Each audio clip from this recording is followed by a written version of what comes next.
మాట్లాడే భాష అంటే నీకే అలుసా.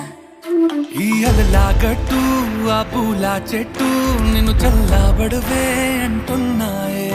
ఏం జరగనట్టు నువ్వు కరిగినట్టు నీ కరగనంటూ చెబుతున్నాలే. నీతో వాదులాడి గెలవాలేనే వన్నెలాడి.